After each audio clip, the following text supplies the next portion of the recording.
देखो, अगर आपके पास में दो वेक्टर्स हैं, ए वेक्टर इक्वल्स टू यहाँ पर आपके पास में 2i cap minus 7j cap plus का k कैप, और बी वेक्टर है आपके पास में माइनस 7i कैप प्लस का 4k कैप।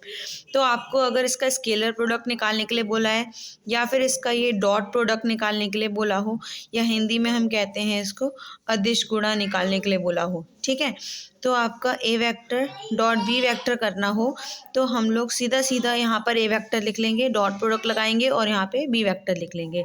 तो ए वेक्टर जो भी है वो लिख लो यहाँ पे, बी वेक्टर जो भी है वो लिख लो यहाँ पे एज इट इज़ जो है, ठीक।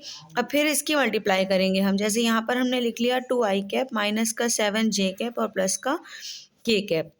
यहाँ पर हमने लिख लिया 7 का माइनस 7 का i कैप और प्लस का 4k कैप। अब देखो यहाँ पर, अगर यहाँ पर j का कोई कंपोनेंट आपको नहीं दिखाई दे रहा है, i दिखाई दे रहा है, k दिखाई दे रहा है, बट j नहीं है, तो j का कंपोनेंट क्या हो जाएगा, 0।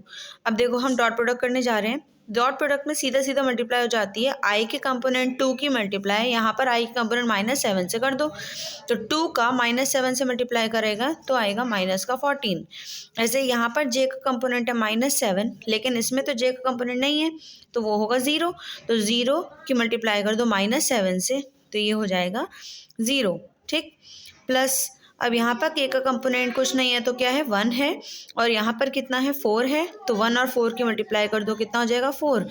अब इसे सॉल्व कर दो, माइनस 14 और 4 कितना होता है आपका, माइनस का 10। तो दिस इज़ योर आंसर, ठीक। अब वेक्टर प्रोडक्ट में इसी तरीके से अगर इन दोनों का वेक्टर प्रोडक्ट करने या फिर आपका क्रॉस प्रोडक्ट करने को बोला जाए, या फिर हिंदी में इसको हम कहते हैं सदिश गुणा करने के लिए बोला जाए, तो आपका ए वेक्टर क्रॉस बी वेक्टर निकालने के लिए हम एक डिटर्मिनेंट बनाते हैं।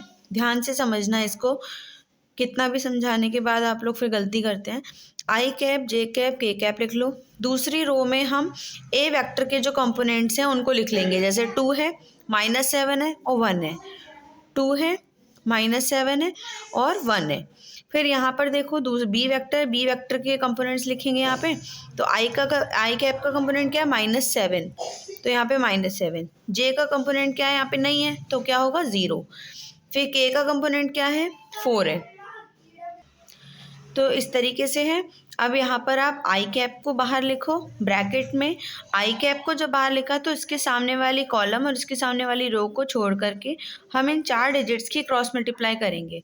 माइनस 7 की 4 से मल्टीप्लाई करेंगे, माइनस 7 की 4 से मल्टीप्लाई करेंगे, यहाँ बड़ा ब्रैकेट कर लो और माइनस कर दो 0 की 1 से मल्टीप्लाई करके, यानी 0, ठीक।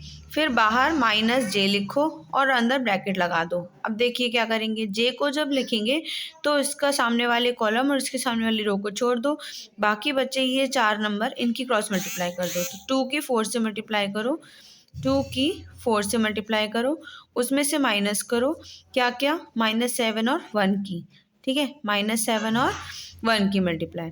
फिर आप लिखेंगे प्लस का k कैप और ब्रैकेट लगाओ।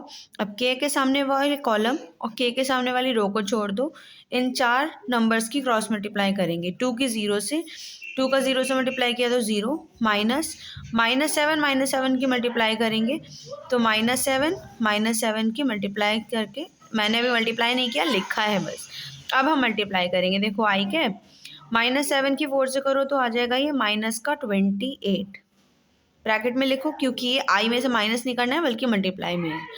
फिर माइनस जे कैप, अंदर ब्रैकेट में आपके पास में 2 4 जा 8 और यहाँ पर 7 1 जा 7, लेकिन ये माइनस माइनस प्लस हो जाएगा, तो 8 है, यहाँ पे 7 है, कितना हो जाएगा, 15। फिर आपका ये माइनस माइनस प्लस और प्लस माइनस माइनस, 7 7 जा 14, तो माइनस का 14 के कैप आ गया। अब फाइनली इसका आंसर हो जाएगा माइनस का 28 आई कैप, माइनस का 15 जे कैप और माइनस का 14 के कैप। तो ये हो गया वेक्टर प्रोडक्ट। इस तरीके से आपको क्रॉस प्रोडक्ट वेक्टर प्रोडक्ट निकालना है और इस तरीके से आपको स्केलर प्रोडक्ट निकालना है।